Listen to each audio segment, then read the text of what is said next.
Oke, terima kasih. Bismillahirrahmanirrahim. Assalamualaikum warahmatullahi wabarakatuh. Selamat sore, salam sejahtera bagi kita semuanya. Eh, Kamera saya ternyata belum saya colokkan. Sebentar ya. Oke, terima kasih atas kehadirannya, atas pastinya dalam pembinaan sesi satu, ya, pembinaan sesi satu dalam rangka apa? Dalam rangka pembinaan awal menuju KMT dan KMS ya. Jadi saya akan sedikit menjelaskan dulu apa itu KMT dan KMS ya. Jadi ini ada dua agenda yang akan dilaksanakan secara bersama-sama yang diadakan oleh PPO.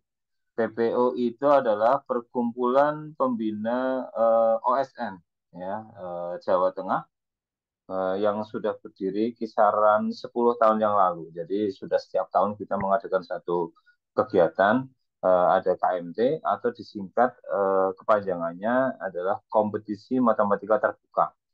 Nah, yang disasar itu apa? Yang disasar oleh KMT itu adalah persiapan menuju Olimpiade Sains Nasional. Jadi kurikulumnya yang jelas berbeda. Ya, tetap yang menjadi dasar itu adalah matematika sekolah. Jadi tetap harus menguasai itu, tetapi soal-soal yang berkaitan dengan KMT itu lebih cenderung kepada problem solving atau soal-soal sejenis Olimpiade Sains Nasional. Jadi tujuannya apa? Tujuannya adalah mencoba memilah dan mempersiapkan anak-anak di Jateng untuk jenjang SD dan SMP itu lebih siap tentunya menghadapi Olimpiade Sains tingkat kota, kabupaten, tingkat provinsi sampai ke tingkat nasional. Nah, kemudian yang kedua, ini adalah lomba yang pertama kali diadakan di tahun 2025, yaitu KMS, Kompetisi Matematika Sekolah. Yang menjadi pembeda itu apa? Yang menjadi pembeda tentunya adalah materi. Jelas dari namanya itu adalah kompetisi matematika sekolah, ya berarti materi-materi yang diujikan sesuai dengan jenjang sekolah dan kelasnya.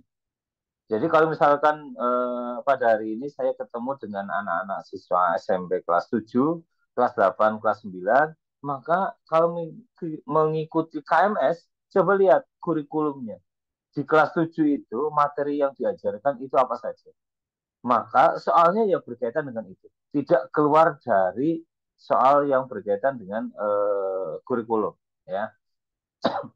Kalau kelas 8, maka lihat juga di kurikulum, entah kurikulum Merdeka gitu ya, atau kurikulum 2013, di kelas 8 materi matematikanya itu mengkaji tentang apa saja. Maka yang dipelajari itu.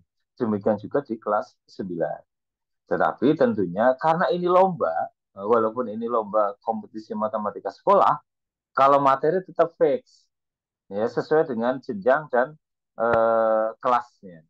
Tetapi tentunya ada sebagian soal-soal yang dimunculkan di dalam KMS itu tetap mengkaitkan dengan problem solving. Tetap harus ada di sana ya. Oke, jadi yang menjadi pembeda itu jelas kurikulumnya. Kurikulumnya apa namanya, kurikulum sekolah. Sedangkan kalau KMT itu lebih cenderung umum ya. Jadi dan materinya itu adalah materi yang mengarah kepada Olimpiade Sains Nasional ya. Oke, jadi itu sedikit gambaran. Nanti tinggal memilah-milah. Saya mau ikut ke KMT atau saya mau ikut ke KMS ya. Ukur kemampuan kalian masing-masing. Kalau misalkan kemampuannya di atas rata-rata, maka pilihlah KMT. Kalau misalkan untuk mencoba sesuatu yang baru, mengikuti lomba yang berkaitan dengan matematika sekolah, ya ikutilah yang KMS gitu ya. Sebagai perkenalan itu, kemudian yang berikutnya perkenalan juga, nama saya Heri Sutarto. Saya sehari-harinya mengajar di Universitas Negeri Semarang di jurusan matematika. Kebetulan pada tahun ini saya diberi amanah untuk menjadi ketua perkumpulan pembina OSN Jawa Tengah ya. Oke, kita akan tengok beberapa contoh soal yang akan dipakai di dalam KMT seperti apa dan soal yang ada di KMS seperti apa ya. Saya tentunya akan mulai dari soal-soal yang standarnya adalah standar KMS ya. Nah, di soal standar KMS itu ada beberapa materi, tentunya tentang bilangan bulat, tentang himpunan, tentang akar, tentang kuadrat, tentang persamaan garis lurus dan sebagainya. Ini contohnya sederhananya begini ya. Ini masih di KMS ya. Jika 20 dikalikan 25 itu sama dengan 500, berapakah hasil dari 20 kali 3 kali 4 kali 5 kali 25? Nah, soal ini sebenarnya kenapa sih harus 20 kali 25 itu diberikan? Ya sebenarnya hanya untuk mempermudah saja ya. Kita diberikan modal di dalam soal itu adalah hasil dari 20 kali 25 itu sudah ada. Maka ketika kita diminta untuk menghitung itu, maka sebenarnya kita menghitung 2 kali 3 kali 4 saja, kemudian dikalikan dengan hasil yang sudah ada. Jadi kalau misalkan saya tuliskan, maka ini akan menjadi 2 dikali 3 dikali 4 dikali 20 dikali 25. Ya. Nah ini yang jelas sudah bisa kita hitung dengan mudah. 2 kali 3 kali 4 itu sama dengan 24.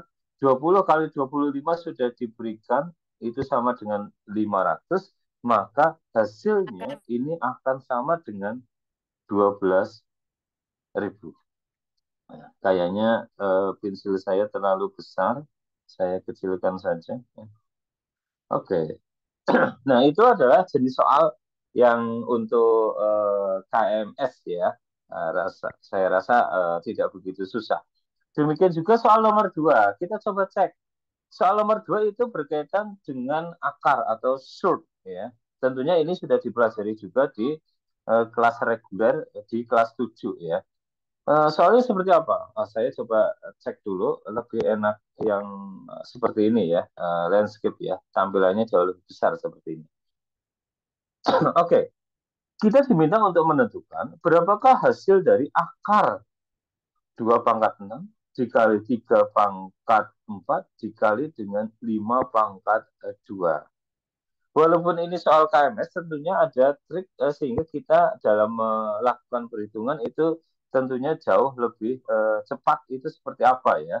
Nah, kita ingat bahwa yang namanya akar A itu akan sama dengan A pangkat setengah. Itu pada bilangan akar ya. Kemudian yang jelas ketika A pangkat B dikalikan dengan C, maka akan kita dapatkan A pangkat B dikalikan C. Jadi itu modal kita. Sifat-sifat itu tentunya sudah diberikan di kelas-kelas reguler ya. Maka bagaimana kita menghitung itu? Maka tentunya ini dapat kita hitung sebagai berikut ya. 2 pangkat 6 dikali dengan 3 pangkat 4 dikali dengan 5 pangkat 2 dalam tanda akar, maka ini dapat kita tuliskan sebagai dipangkatkan setengah. Maka ini akan sama dengan 2 pangkat 6 dikali setengah dikali dengan 3 pangkat 4 dikali setengah dikali dengan 5 pangkat 2 dikali dengan setengah. Atau ini akan sama dengan 2 pangkat 3 dikalikan dengan 3 pangkat 2 dikalikan dengan 5 pangkat 1. Nah ini kan sudah bilangan yang cukup kecil ya. Maka ini akan sama dengan 8 dikali dengan 9 dikali dengan 5. Atau sama dengan 300. Ya, oke. Kemudian masuk lagi ke soal yang berikutnya. Ini tentang integer atau bilangan bulat ya. Jumlah kedua bilangan itu sama dengan 2025. Jika salah satu bilangan tersebut adalah negatif 225, maka bilangan yang lain itu sama dengan berapa. Jadi kita coba misalkan ya, biar enak menulisnya ya. Misal bilangan pertama itu adalah X. Maka kan kalimat yang ada di soal ini akan menjadi apa? X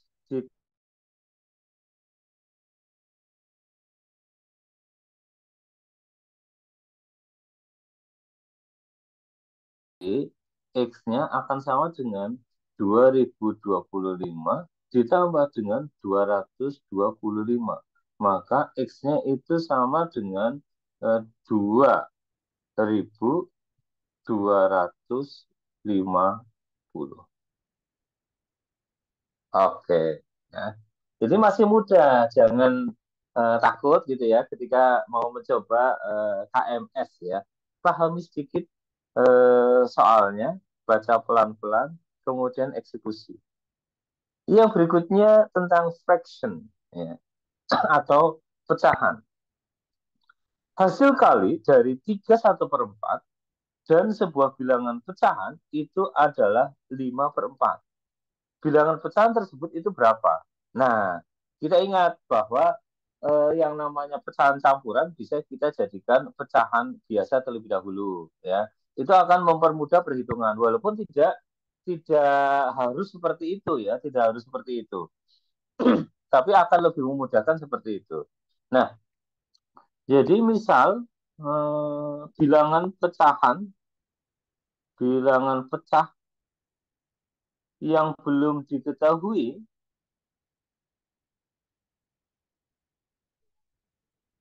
adalah X, adalah X gitu ya. Maka dari soal itu kita pun bisa mengatakan begini ya, 3/1/4 dikali dengan X itu sama dengan 5/4. Nah, berarti ini kalau misalkan saya jadikan pecahan biasa, maka akan menjadi 4 kali 3, 12, 12 plus 1 berarti 13/4. Dikalikan X sama dengan 5/4. Maka X-nya itu sama dengan 5/4 per 13/4.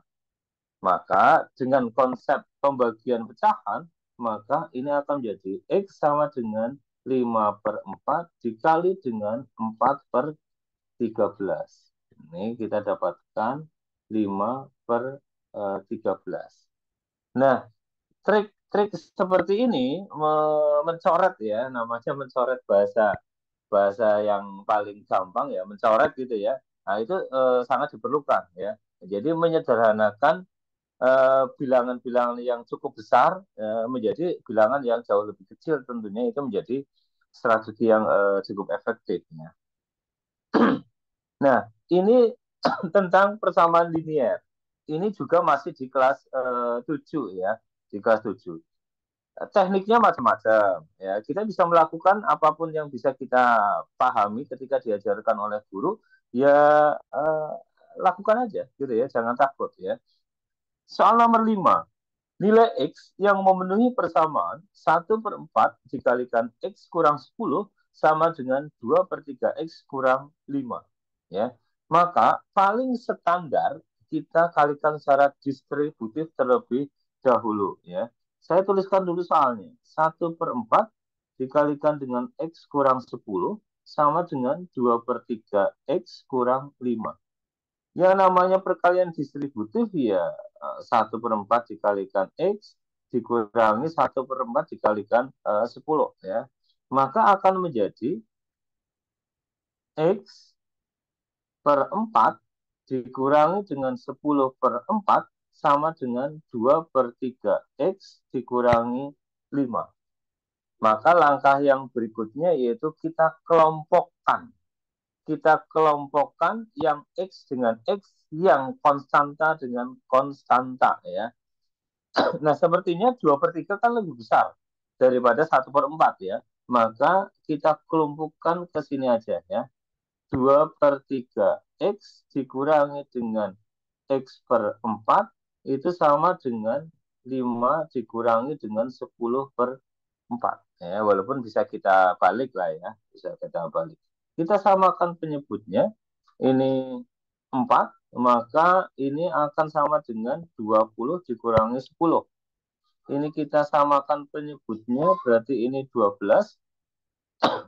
Berarti ini 8x dikurangi dengan 3x ya. Oke, saya tuliskan begini, semoga tidak bingung. Maka ini akan menjadi 10/4 sama dengan 5/12x.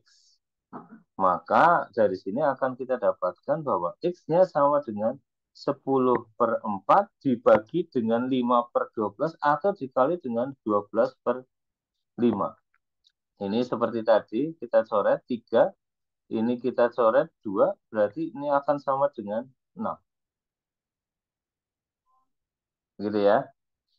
Oh, ada yang menjawab tadi kalau tidak salah ada yang merespon apa ini?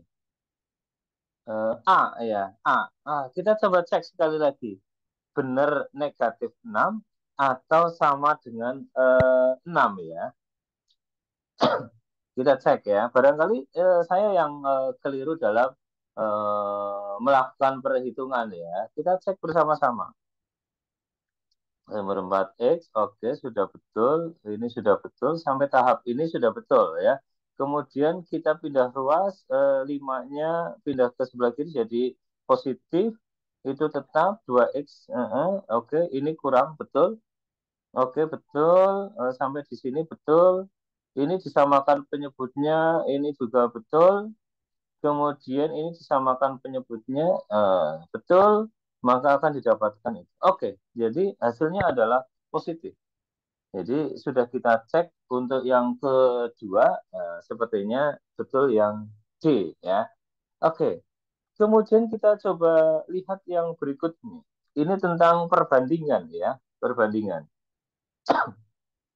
Perbandingan uang Amin dan Boni itu adalah 3/5. Perbandingan uang Boni dan Deva itu adalah 2/1. Jika selisih antara uang Amin dan Deva itu adalah 12.000, maka berapakah uang Boni? Nah, ini perbandingan bersambung ya. Saya mengatakan perbandingan bersambung. Nah, kita bisa bisa cek. Wait, saya takutnya ada yang masuk lagi ya. Oke, maka kita misalkan aja, misal banyaknya uang Amin itu adalah A, misal banyak uang Amin itu adalah A, banyak uang Boni itu adalah B, kemudian banyaknya uang Deva itu adalah D, gitu ya. Maka kita bisa mengatakan begini, A berbanding B itu sama dengan 3/5 ya. 3/5. Kemudian B berbanding D, B berbanding D itu akan sama dengan 2/1 ya. Nah, kuncinya adalah kita coba menyamakan bagian yang beririsan di sini, yaitu di sana ada 5 dan ada 2 ya. Maka kita samakan dulu. Kita samakan dulu. Biar sama, maka ya sama dengan 10 ya. 10, 10.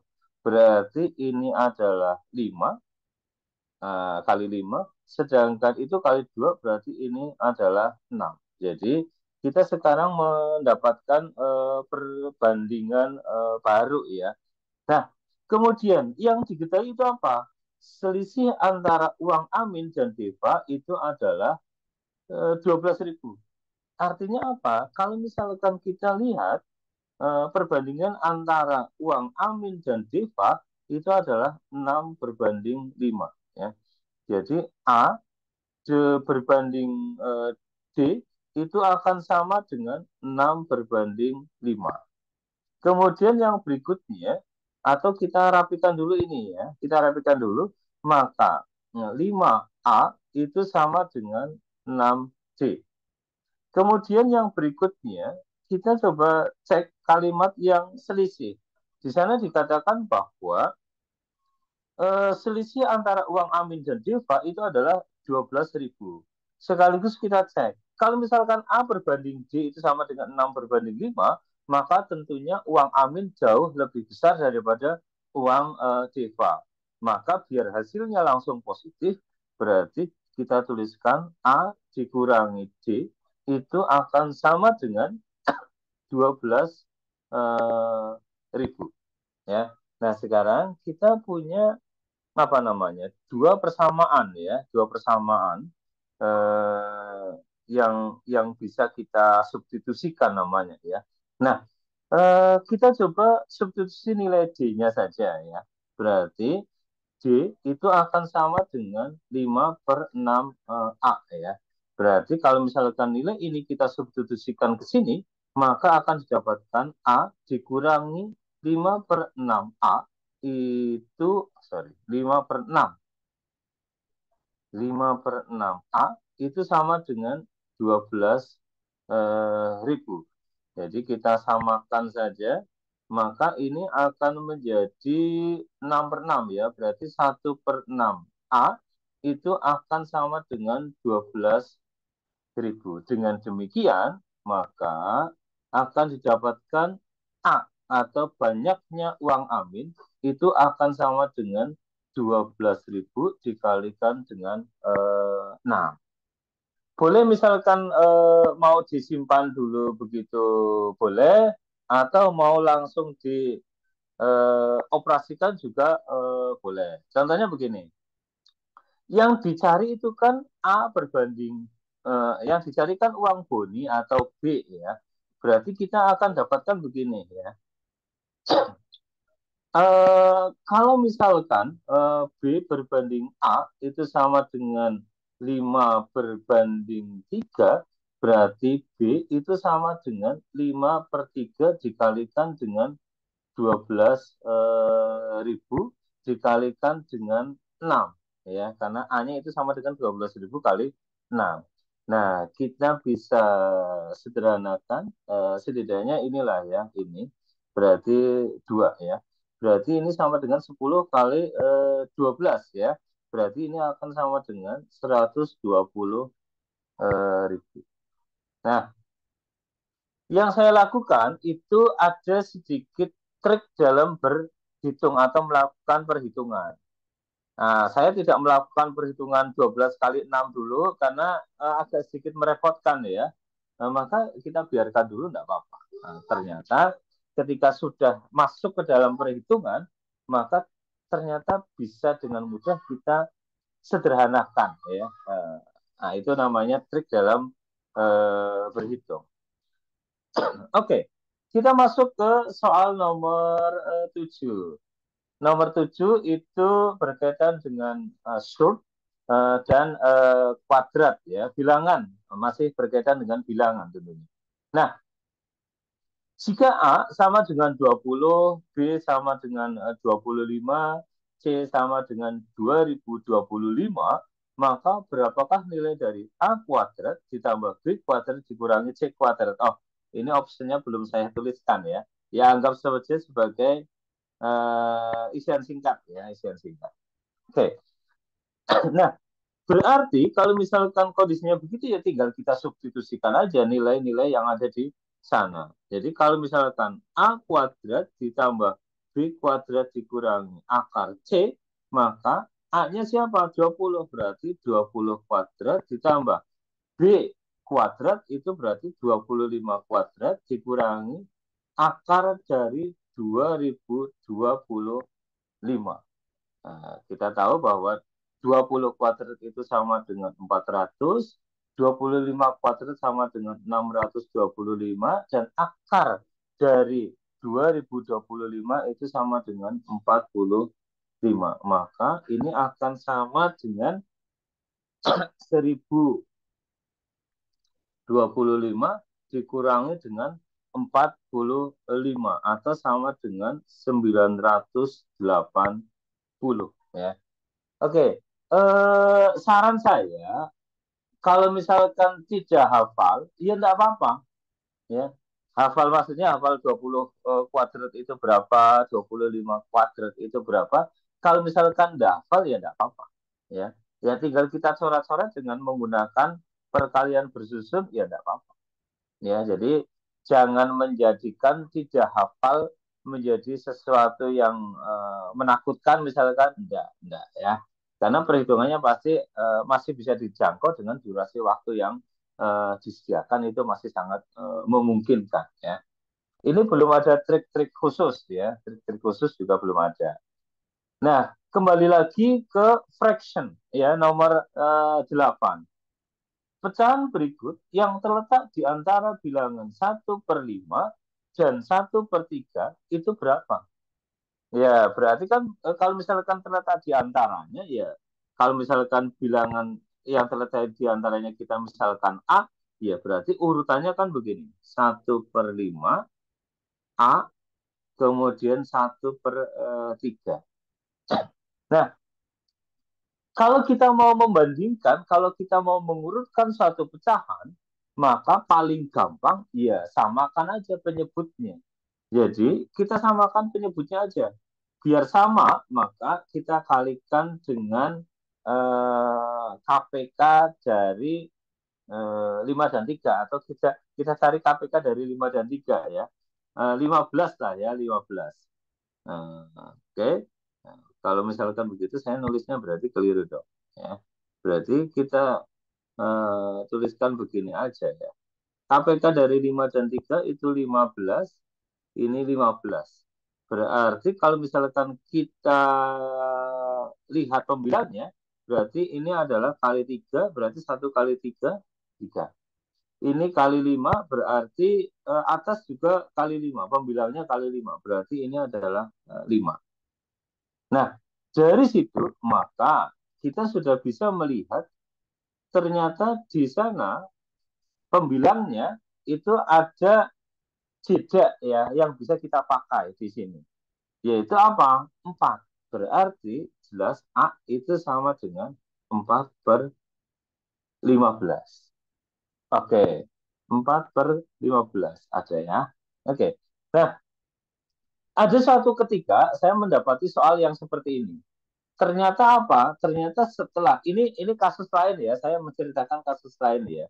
Ternyata setelah disamakan penyebutnya itu ternyata masih belum kita temukan bilangan yang terletak di antaranya. Jadi misalkan lah ya. Misalkan ketemu 15, ini 15, ini 2, ini 3. Ini misalkan aja. Nah, kita kan tidak melihat ada jeda pembilang yang merupakan bilangan bulat ya. Maka ya kita kalikan 2 dulu. Kita kalikan 2 dulu. Kalikan 2 lagi ya pembilangnya. Berarti ini adalah 30, ini 30, berarti ini 4, ini berarti 6. Oh, dari situ maka kita sudah bisa mengambil jeda di antara bilangan 4/30 dan 6/30. Yaitu siapa? 5/30. Itu kalau misalkan eh, dengan menyamakan penyebutnya sekali belum didapatkan ya bilangan yang diminta. Nah, ini kasus lain, kasus lain. Jadi saya pernah menemukan soal yang seperti itu ya. Oke, kemudian yang berikutnya ini tentang himpunan, tentang himpunan. Ini kelas 7 juga sepertinya ya.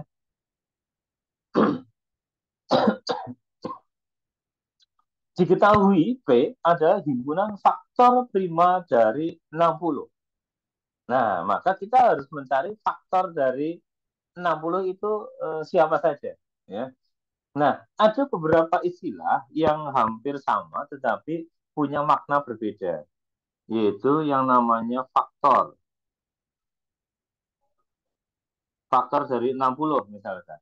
Kemudian ada yang namanya faktor prima dari 60. Kemudian ada istilah lagi faktorisasi prima dari 60. Nah, ini hampir hampir sama ya karena di sana ada kata faktor, faktor dan faktorisasi. Nah, ini agak hati-hati ya, agak hati-hati. Nah, sekarang kita masuk ke faktor primanya. Faktor primanya itu bagaimana cara mencarinya. Bisa menggunakan dengan tabel atau bisa menggunakan apa ya, pohon faktor ya. Pohon faktor itu bisa, tetapi dua cara itu berbeda, hasilnya sama juga ya. Oke. Nah, kalau misalkan kita menggunakan tabel ya, 60 standarnya kan begini ya.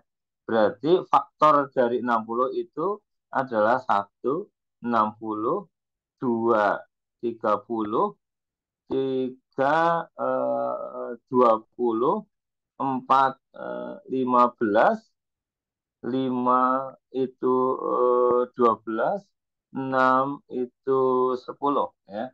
7, 8 udah bisa. Sudah. Nah, karena di sini yang dimaui adalah faktor prima, berarti di antara faktor-faktor itu yang merupakan bilangan prima itu siapa saja? 2, 3, 5, ada lagi? Sudah ya sepertinya ya. Jadi yang namanya faktor prima itu adalah 2, 3, dan 5. Nah, karena himpunannya disebut sebagai P, maka anggota bilangan P, anggota himpunan P itu adalah 2, 3, 5. Nah, tinggal kita cek 2 anggota P atau enggak? Iya. Berarti ini jelas. 3 bukan anggota P. Salah, karena 3 itu anggota P. 5 bukan anggota P. Oh, salah, karena 5 anggota P. 15 anggota P. Bukan, karena 15 itu tidak termasuk anggota P. Dan 15 itu bukan prima. Jadi, konsep tentang himpunan di sini yang sudah diajarkan di sekolah itu menjadi sangat penting ya. Jadi tidak susah. Asalkan tahu konsepnya akan menjadi mudah tentunya ya. Oke, nomor 10 ya. Nah, ini ada Agnes, itu cepat sekali ya. Saya cek dulu ini Agnes semuanya ya. Nah, terima kasih Agnes bisa merespon dengan cepat ya. Oke. Ya, nomor 10 ini sepertinya masuk kepada aljabar ya, masuk ke materi aljabar di kelas 7 dan kelas 8 kalau tidak salah. Nah, kalau kita lihat, walaupun ini masuk ke kategori aljabar, maka tentunya kita harus bisa mengoperasikan yang namanya operasi bilangan pecah atau rational number ya. Ya sama caranya ya.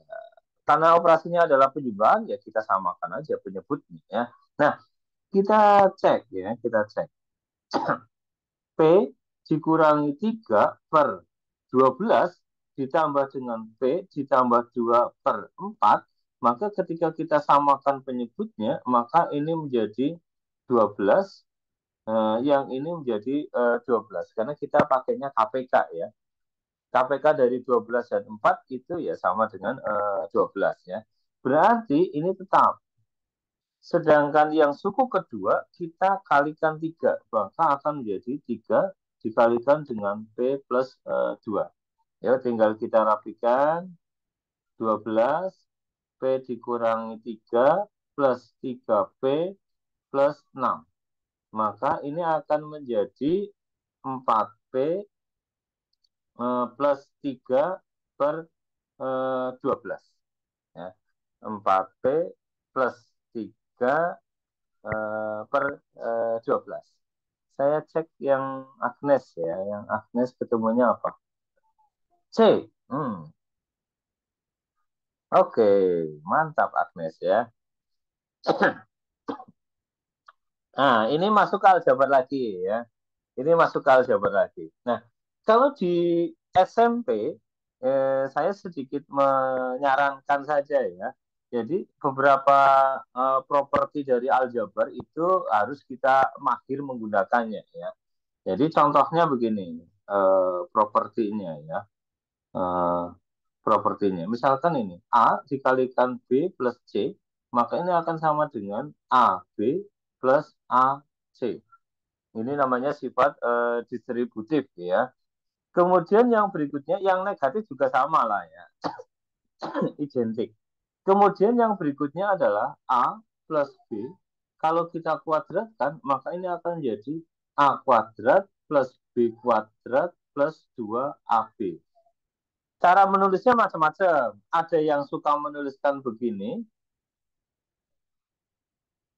juga tidak apa-apa ya, karena ini sama aja. Yang negatif juga sama. Maka ini akan sama dengan A kuadrat plus B kuadrat minus 2 AB. Nah, yang paling sering digunakan justru yang selisihnya. A kuadrat minus B kuadrat itu akan sama dengan A plus B dikalikan dengan A minus B. Jadi itu adalah properti yang apa namanya ya, sering kita pakai di dalam menyelesaikan suatu problem aljabar ya. Nah, itu kalau pangkat 2. Kalau pangkat 3 ini juga sangat diperlukan untuk jenjang SMP. Jadi, tapi yang dua suku aja ya, dua suku aja. Jadi, A plus B, kalau dipangkatkan 3, ini akan sama dengan A pangkat 3 plus A kuadrat 3A kuadrat B plus 3AB kuadrat plus B pangkat 3. Jadi ini namanya apa ya, penjabaran apa namanya, segitiga Pascal ya, 1 3 3 1. Nah, atau kita coba manipulasi sedikit dalam bentuk lain. A pangkat 3 plus B pangkat 3 plus 3 A kuadrat B plus 3 AB kuadrat. Nah, ini bisa kita keluarkan. A pangkat 3 plus B pangkat 3 plus 3 AB A plus B. Nah, ini properti yang sangat penting juga ya. Jadi, ini atau kita gunakan ini. Selain pada properti aljabar berpangkat 2 ya. Oke, nah sekarang bagaimana kita menggunakannya? Yuk kita coba cek. Kita coba cek bagaimana kita bisa memanfaatkan itu ya. Nah, kita diberi modal X plus 2 itu sama dengan 12. X dikalikan, X ditambah Y sama dengan 12, X dikalikan Y sama dengan 21.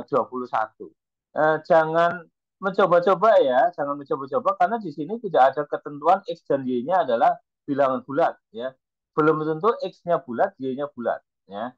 Maka jangan mencoba-coba, misalkan berarti X-nya 6, Y-nya 6. Boleh? Boleh.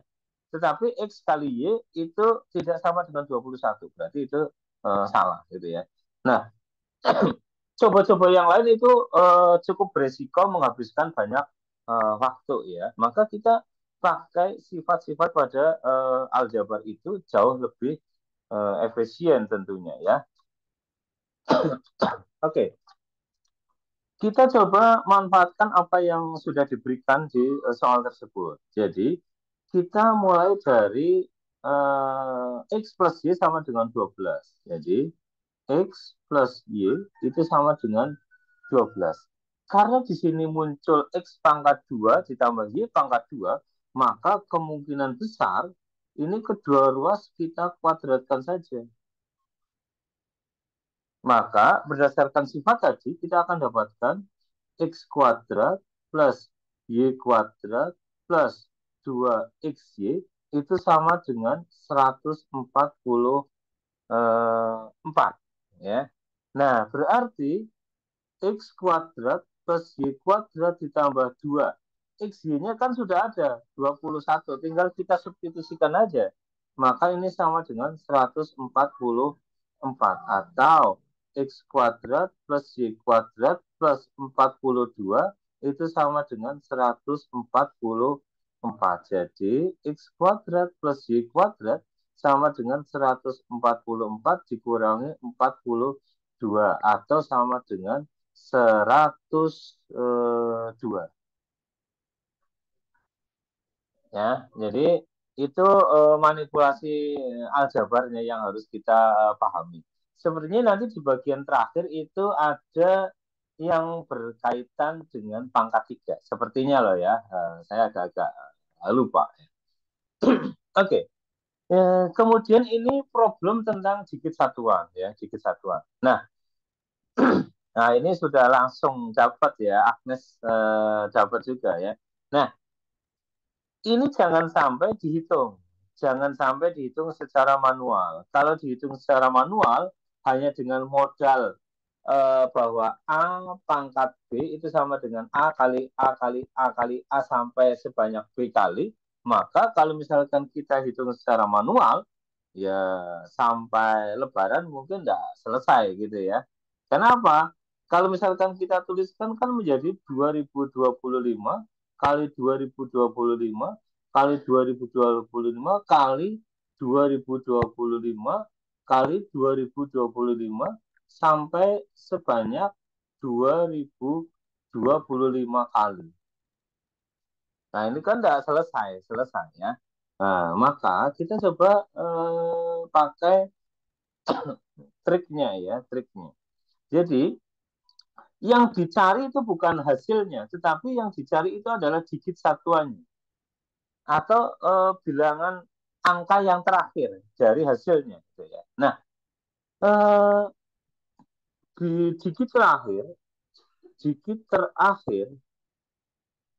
dari 2025 pangkat 2025 itu sama dengan digit terakhir dari siapa? 5 pangkat 2025. Jadi kita hanya pakai digit terakhir dari bilangan pokoknya saja ya. Nah, sekarang kita cek, kita lihat polanya. Lihat polanya ya. Jadi kita mulai dari 5 pangkat 1 itu berapa? 5. 5 pangkat 2 itu berapa? 25. 5 pangkat 3 itu berapa? 125. Oh, ternyata 5 dipangkatkan berapapun, itu ternyata apa? Ternyata satuannya itu acik, yaitu 5. Artinya apa? Satuan dari 2025 pangkat 2025 adalah 5. Ya. Nah, itu pola. Kadang-kadang kita ketemu yang ada operasinya juga, misalkan berapakah satuan. Nah, ini modifikasi soalnya ya, saya cerita sedikit modifikasi soalnya. Misalkan begini, berapakah satuan dari 2024 pangkat 2024 ditambah 2025 pangkat 2025 ditambah 2026 pangkat 2026 itu berapa? Yang ditanya sama ya, digit satuannya itu berapa? Maka ya tentunya kita harus mencari pola dari masing-masing suku ini. Ini kan sama dengan digit satuan dari 4 pangkat 2024. Itu berapa? Ini satuan dari 2025 pangkat 2025 itu berapa? Ini satuan dari 2026 pangkat 2026 itu berapa? Jangan sampai disimpulkan dengan sesuatu yang apa ya terlalu keburu-buru. Kalau 2025 pangkat 2025 satuannya 5, berarti 2024 pangkat 2024 satuannya 4. Jangan sampai menyimpulkan secara cepat seperti itu ya. Demikian juga 2000 pangkat 2026 pangkat 2026 satuannya adalah 6, ya itu juga jangan terlalu cepat mengambil kesimpulan ke sana. Kita harus cek. Ya, ini hanya sekedar contoh saja. Oke, kita masuk ke soal yang berikutnya. Nomor 13. Nomor 13 ini tentang akar lagi ya. Ini kan sangat gampang ya, sangat gampang. Jadi kalau misalkan kondisinya seperti itu, ya ini kan bisa saja kita tuliskan sebagai akar 2025 kuadrat ya. Berarti ini sama dengan 2025 pangkat setengah dipangkatkan 2. Ya sama dengan 2025 pangkat 1 atau sama dengan 2025 ya. Jadi ini banyak soal-soal yang bilangannya itu saya mengambil dari bilangan tahun sekarang, yaitu 2025. Tetapi bukan berarti menjadi soal yang susah ya. Oke. Kemudian yang berikutnya ini masih sama ya, masih sama tipikalnya masih sama. Tentang perpangkatan. Manakah dari hasil operasi berikut yang merupakan bilangan ganjil? Katanya Agnes B ya. Kita coba cek karena saya tadi sedikit merubah agak cepat ya. Nah, di sini kan operasinya adalah operasi penjumlahan ya. Maka kita ingat, saya tidak menuliskan secara benar sebenarnya ya. Bilangan ganjil ditambah bilangan ganjil itu akan sama dengan bilangan genap. Sedangkan ganjil ditambah genap itu akan menghasilkan bilangan ganjil. Sebaliknya, bilangan genap ditambah bilangan ganjil, maka dia akan sama dengan bilangan ganjil juga. Dan yang terakhir, bilangan genap ditambah bilangan genap, maka akan menghasilkan bilangan genap. Nah, sekali lagi, secara matematik sebenarnya tulisan saya itu keliru gitu ya. Tetapi memudahkan untuk memahami itu ya tidak apa-apa lah saya tuliskan. Nah, sekarang kita tidak perlu menghitung ya. Sekali lagi kita tidak perlu menghitung 2025 dikuadratkan itu berapa misalkan begini ya. Ini kan akan menjadi panjang gitu ya. Nah, maka kita cukup menghitung satuannya saja. Karena yang kita butuhkan adalah satuannya. Kalau satuannya ganjil, maka bilangan keseluruhannya itu juga ganjil. Ya. Kalau satuannya genap, maka bilangan itu pasti juga genap. Contohnya begini, contohnya. Saya punya bilangan, Anda tahu ini bacanya ya, 1, 2, 3, 4, 5, 6, 7, 8. Kalau misalkan ditanya, bilangan itu ganjil apa genap? Nah, maka kita cukup lihat satuannya. Satuannya 8, genap, maka pasti bilangan itu genap. Kalau misalkan ini saya hapus, bilangan itu ganjil atau genap? Karena satuannya 7, maka pasti bilangan ini, sorry. Maka bilangan ini pasti disebut sebagai bilangan ganjil, gitu ya. Jadi kita hanya melihat satuannya saja. Oke, sekarang kita akan cek. Kita akan cek. Option yang A ya, option yang A. Itu kan sama dengan satuan dari 5 pangkat 2 ya. Ditambah 2025. Satuannya ya, ini saya melihat bukan hasilnya tetapi satuannya. Nah, ini kan 5 ya, berarti kan ganjil ditambah ini ganjil juga. Maka dia akan menghasilkan bilangan genap. Berarti bukan ini dong. Bukan ini, sorry. Saya menuliskannya bukan ini dong. Ya. Sekarang yang B. Ini kan 5 pangkat 3 ya. 5 pangkat 3. Ditambah 2024. 5 pangkat 3. Satuannya itu 5. Berarti kan ganjil. Ditambah 2024 itu genap. Maka ganjil ditambah genap itu pasti akan menghasilkan sesuatu yang ganjil. Oh, ini yang diminta nih. Nah, sekarang yang C. 2 pangkat 2025. Nah, ini kan kita harus cek dulu nih. Ditambah 2024 ya. Kita harus cek. Nah, lihat polanya. 2 pangkat 1 itu sama dengan 2. 2 pangkat 2 itu sama dengan 4. 2 pangkat 3 itu sama dengan 8. 2 pangkat 4 itu sama dengan 16. 2 pangkat 5 itu sama dengan 32. Oh, ternyata apa? Ini akan mengulang dengan pengulangan sebanyak 4. Ya, dengan pengulangan sebanyak 4. Artinya apa? 2025 dibagi 4 itu kan sama dengan sesuatu sisa 1 ya. Sesuatu sisa 1. Sesuatunya boleh kita hitung juga tidak apa-apa. Nah, artinya apa?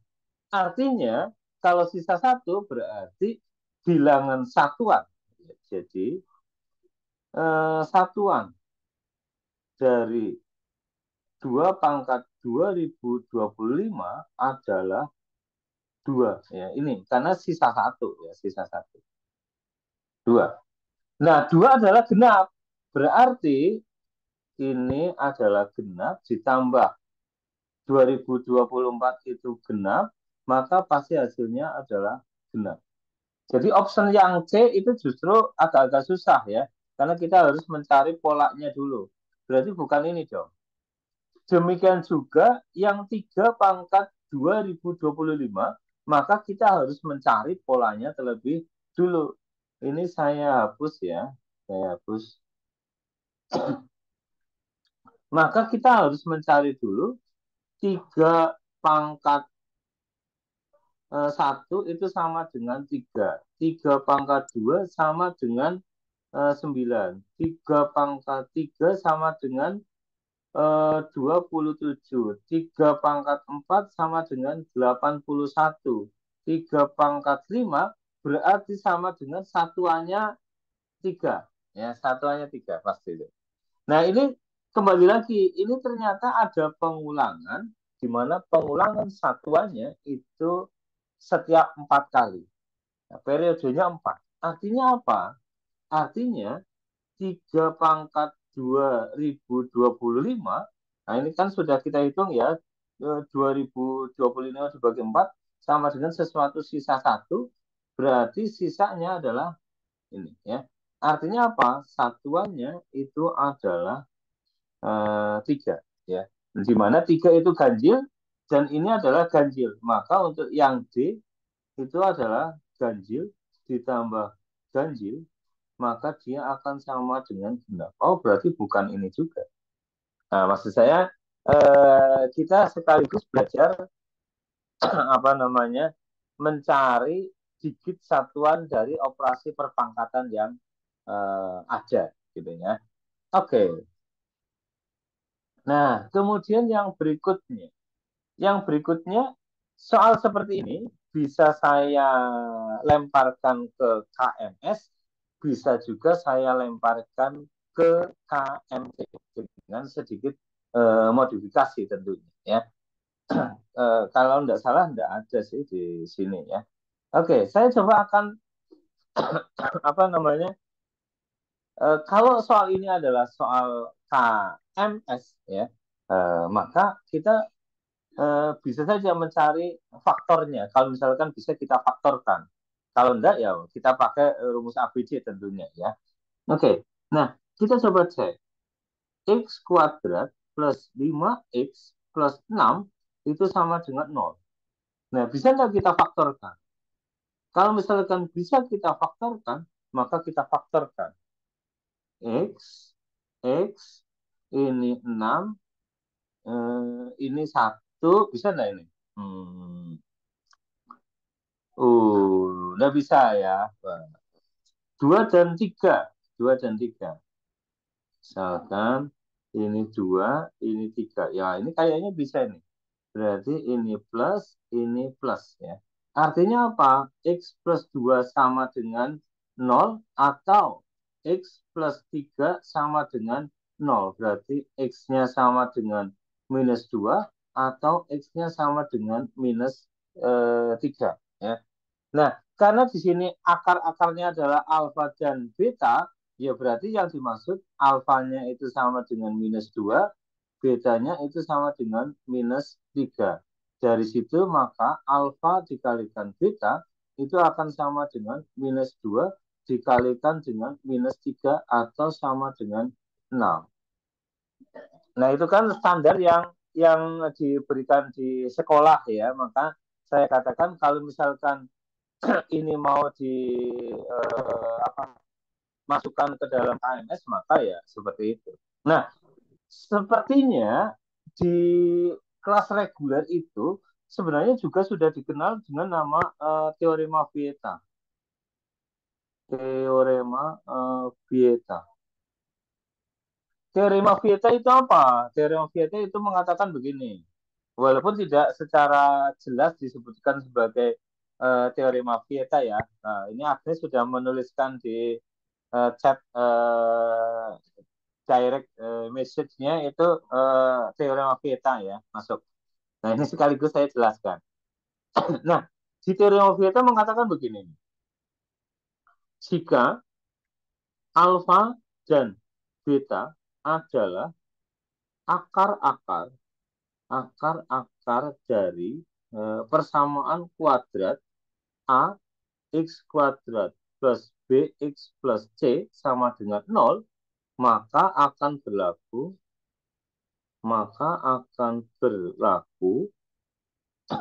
bahwa alfa ditambah beta itu sama dengan minus b per a. Alfa kali beta itu sama dengan c per a. Nah, kalau kita lihat ini kan alfa kali beta, maka kita pakainya yang ini nih. Nah, kita coba ya, alfa kali beta itu akan sama dengan C. C-nya itu berapa? C-nya itu sama dengan 6 per A-nya berapa? A-nya itu sama dengan 1. Maka akan menghasilkan 6. Ya. Tuh. Oh, kalau Agnes berarti ada keliru Agnes. Positif negatifnya itu jangan lupa diperhatikan ya. Jadi alfa plus beta negatif B per A. Alfa kali beta C per A. Itu kalau derajatnya 2 ya. Kalau derajatnya 3 nanti beda lagi ya. Beda lagi. Atau saya sampaikan aja sekalian ya.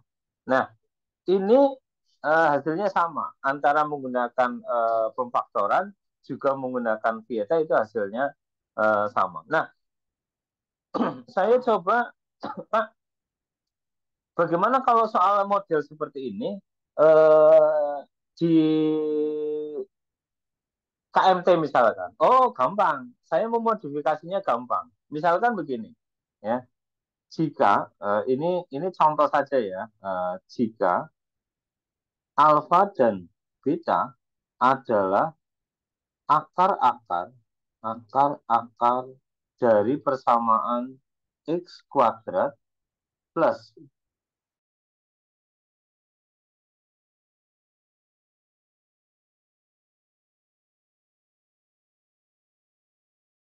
dengan 0, maka berapakah nilai dari alfa plus beta? Atau alfa kali beta itu berapa? Misalkan begitu ya. Nah, kita harus cek dulu B kuadrat. Nah, jelas ini punya diskriminannya positif, maka punya akar-akar real ya, punya akar-akar real. Nah, kalau kita lihat ini kan tidak bisa di apa namanya faktorkan, tidak bisa. Tapi kan jelas D-nya itu positif. Kalau D-nya positif kan pasti punya akar real pasti. Kalau tidak bisa difaktorkan maka larinya ke namanya apa? Rumus ABC. Kalau rumus ABC bilangannya kan besar karena ada X12 sama dengan minus B plus minus akar B kuadrat minus 4AC per 2A. Itu kan ada 2025 kuadrat. Jadi susah ya. Ya, bisa dikerjakan tetapi susah maksud saya gitu. Nah, maka kita sudah cukup dienakan dengan teorema Vieta ini. Artinya apa? Kalau misalkan alfa ditambah beta sebagai akar-akarnya, berarti ini kan sama dengan minus B per A. Tinggal minus B. B-nya itu berapa? 2025 dong, koefisien dari X. Berarti minus 2025 per A. A-nya berapa? 1. Oh, berarti alfa plus beta sama dengan minus 2025.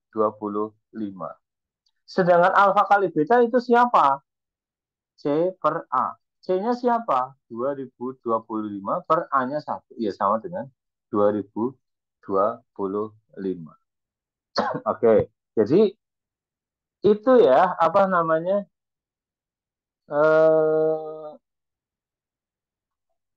bagaimana teori Mobita bekerja di dalam persamaan kuadrat. Jadi ketika untuk KMS saya buat soalnya bagaimana, untuk KMT saya buat soalnya bagaimana itu jelas ya. Sama-sama materinya tentang persamaan kuadrat, tetapi soalnya saya buat berbeda teman. Oke, nah kalau ini gampang, ini function ya. Tetapi ya kita coba aja ya.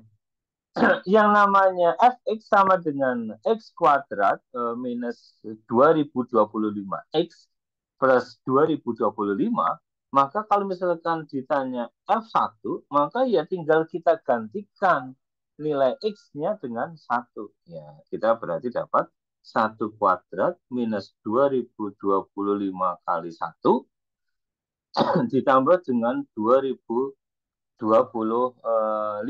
ya. Berarti ini akan sama dengan 1 dikurangi 2025 ditambah 2025. Ini saling menghilangkan, maka dia akan sama dengan 1. Oke, nomor 16. Kalau ini sudah masuk ke KMT ya, model-model KMT itu kalau berkaitan dengan akar ya modelnya begini. Ya. Nomor 17. Nilai X dari persamaan berikut itu sama dengan berapa? Ya. Oke. Nah, kita coba memisalkan ya, kita coba memisalkan nilai yang ada di sana. Jadi titik-titik yang ada di sini bukan berarti kita disuruh mengisi berapa ya, enggak ya.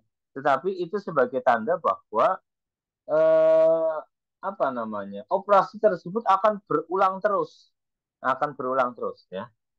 Oke, jadi kita mulai dengan memisalkan. Misal nilai P-nya itu akan sama dengan 3x lah ya, bolehlah. P-nya atau P-nya sama dengan akar ini juga tidak apa-apa. Akar 3x plus akar 3x plus dan seterusnya. Nah, berarti kan akan didapatkan begini ya. Berarti kalau misalkan kita kuadratkan ya, kita kuadratkan berarti akan kita dapatkan 3x plus akar 3x plus dan seterusnya ya. Itu sama dengan 15 kuadrat ya, 15 kuadrat. Oke. Kemudian berarti dari sini akan enggak usah dimisalkan, kayaknya bisa deh. Enggak usah dimisalkan lah. Sorry. Ini enggak usah dimisalkan. Nanti menambah variabel baru lagi ya. Nah, kalau kita lihat 3x ini sendiri itu sebagai siapa nih? Itu ya. Ini sendiri sebagai siapa? Ya sama dengan 15 ini. Ya berarti kan 3x ditambah 15 itu sama dengan 15 kuadrat. 15 kuadrat itu 225 ya. 225 ya. Oke. Nah, dari situ maka sekarang akan kita dapatkan 3x sama dengan 225 dikurangi 15 atau 3x sama dengan 210 ya. Maka x-nya sama dengan 210 per 3 atau sama dengan 70. Nah. Ternyata tidak usah dimisalkan menjadi satu variabel baru. Bisa ya. Oke. Nah, ini juga masuk ke kategori KMT ya, KMT. Nah, agak-agak susah ketika saya berikan ke KMS. Nah, yang perlu kita perhatikan adalah bagaimana kita menghitung ini secara cepat. Nah, yang jelas ini bukan ini berapa ini bukan ya. Itu sebagai tanda operasi itu berlanjut urutannya dan pola apa namanya pola tambah kurangnya itu berulang di sana. Nah, kita coba lihat, kita baca apanya namanya ya, operasinya ya. Kurang kurang tambah kurang kurang tambah tambah kurang kurang tambah tambah gitu ya. Sepertinya polanya ke sana ya. Nah, maka kita bisa mencari lah ya, mencari. Jadi pola yang mau saya buat itu saya kasih tanda aja begini. Sambil saya cek ya, sambil saya cek. Coba, eh, oke, operasinya betul ya, betul, betul, betul, betul. Oke, oke, oke. Jadi operasinya begitu. Saya kelompokkan empat bilangan, empat bilangan, empat bilangan, terus ya. Berarti di sini akan didapatkan begini ya. Karena 2024 itu kan habis dibagi 4 ya. Berarti 24 itu di bagian yang akhir.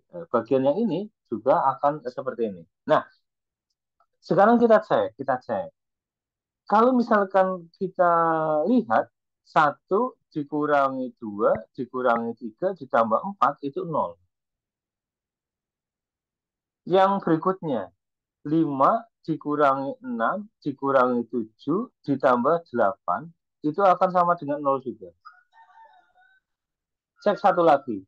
9 dikurangi 10 dikurangi 11 ditambah 12 itu nol juga.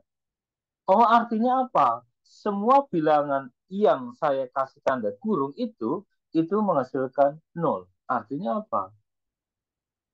Nah, ini dan yang tidak ada pasangannya di sana itu adalah 2025 ya. Maka ini opsinya belum saya ganti ya, opsinya belum saya ganti. Maka yang terakhir 2025. Maka hasil dari operasi keseluruhan itu ya pastilah sama dengan 2025 ya. Jadi kalau kita hitung secara manual jejer jejer jejer jejer ya itu keliru ya, lama lama sekali. Kita harus mencari eh, nge-splitnya itu di mana sehingga operasi operasi yang ada itu bisa berpola ya, bisa berpola. Nah, ini soal nomor 18. Oke, soal nomor 19. Soal nomor 19 itu seperti apa? Ini saya juga tidak tahu apakah sudah mengubah opsinya atau belum. Kita cek lah ya, kita cek. Nah, di soal ini bisa saja kita kerjakan secara langsung atau bisa saja kita memisalkan variabel ya, tergantung kesukaan sebenarnya, kesukaan. Pak, kalau misalkan kita mau jadikan sebagai satu variabel, boleh, boleh. Ya, coba aja ya, kita misalkan. Misal 2025 itu sebagai X ya. Nah, saya akan menghitung bagian yang ini dulu aja, bagian yang ini dulu ya. Maka 2025 ditambah 2024 dikali dengan 2026 per 2025 dikali dengan 2026 kurang satu, ini dapat saya tuliskan sebagai X X ditambah dengan X kurang satu dikali dengan X ditambah satu. Jadi kalau X-nya 2025 24 ya sebagai X kurang satu, 2026 ya sebagai X tambah satu gitu ya. Per X dikalikan dengan X ditambah 1 kurang 1. Ya. Jadi ingat kita baru mengerjakan yang saya kotaki dulu ya. Maka ini kita jabarkan. Maka akan menjadi X ditambah dengan X kuadrat minus 1. Ya. Ini kita kalikan secara distributif menjadi X kuadrat plus X kurang 1. Nah, kita ternyata bisa melihat ternyata antara pembilang dan penyebut ini sama. Berarti dia akan sama dengan 1 dong. Kalau bingung ya diurutkan dulu juga tidak apa-apa. Ya. Diurutkan dulu penulisannya, yaitu X kuadrat plus X min 1 per X, X min 1. Nah, ini sudah jelas sama. Dia sama dengan 1. Artinya apa? Ini yang saya kotaki itu sama dengan 1. Berarti berarti hasil dari operasi ini ya sama dengan 1 dikali dengan 2025. Ya sama dengan 2025 ya. Jadi ini saya ganti 2025. Oke. Hmm. Oke. Nomor 20 ya, nomor 20. Nah, ini tentang operasi perpangkatan juga. 2 pangkat 2025 ditambah 2 pangkat 2025 sampai terakhir ya, itu sama dengan 2 pangkat X. Maka nilai X-nya itu berapa? Nah, kita ingat operasi pengulangan yang sama itu kan sama dengan operasi perkalian ya. Jadi ada berapa total ini? 1, 2, 3, 4, 5, 6, 7, 8. Berarti operasi itu dapat kita tuliskan sebagai 8 dikali dengan 2 pangkat 2025. Ini katanya sama dengan 2 pangkat X. 8 sendiri itu dapat kita tuliskan sebagai 2 pangkat 3 dikali dengan 2 pangkat 2025 sama dengan 2 pangkat X. Kalau kita tahu operasi perpangkatan dengan bilangan pokok sama, berarti kan ini akan sama dengan 2 pangkat 3 ditambah 2025 sama dengan 2 pangkat X. Atau 2 pangkat 2028 itu sama dengan 2 pangkat X. Jadi nilai X-nya itu sama dengan 2028. Ya. Nah, saya rasa 20 soal cukup lah ya, cukup. Meskipun saya sudah menyiapkan bukan hanya 20 sih, tetapi sampai ke 30 ya, sampai ke 30. Sampai ke 30. Ah, ini nanti saya akan share di grup ya. Entah dari mana asalnya kalian akan saya share di grup. Yang belum bisa dicoba. Yang jelas semakin ke bawah akan semakin susah ya, akan semakin susah.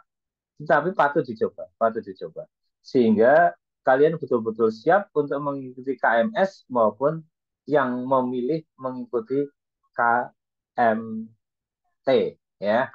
Saya juga nanti akan share videonya, saya akan share coretan saya ini, saya juga akan share apa namanya jawaban yang saya ketikkan. Kemungkinan besar ke sana. Kalau tidak sempat ya cukuplah ini. Nanti bisa didiskusikan, barangkali diperlukan. Ini adalah nomor HP saya. Barangkali ada pertanyaan tentang KMT dan KMS itu juga bisa. Gitu ya. Saya tunggu partisipasi dari anak-anak semuanya untuk mengikuti KMT ataupun KMS ya. Jadi gambaran soalnya sudah saya berikan setidaknya. Oh soal KMS begitu. Oh soal KMT begitu toh ya. Tingkat kesulitannya hanya gitu. Ah saya bisa nih. Saya pasti bisa nih. Saya ikut KMT ah. Oh saya kayaknya lebih mantapnya ikut KMS. Ikut KMS saja. Ya. Jangan sampai kelewatan untuk batas pendaftarannya. Saya tunggu partisipasinya. Oke, terima kasih. Sampai ketemu lagi di pembinaan tahap kedua ya. Jadi kalau di pembinaan tahap kedua nanti sudah saya pisah. Yang ikut KMS maka akan ada pembinaan khusus KMS. Yang ikut KMT juga nanti akan ada khusus pembinaan tentang KMT. Kalau ini masih campur ya, sehingga harapannya punya gambaran KMT, KMS itu seperti apa. Gitu ya. Oke, terima kasih. Sampai ketemu lagi di pembinaan tahap 2 dan di lombanya tentunya. Saya akhiri sekian. Wassalamualaikum warahmatullahi wabarakatuh. Selamat sore dan salam sejahtera bagi kita semua tentunya.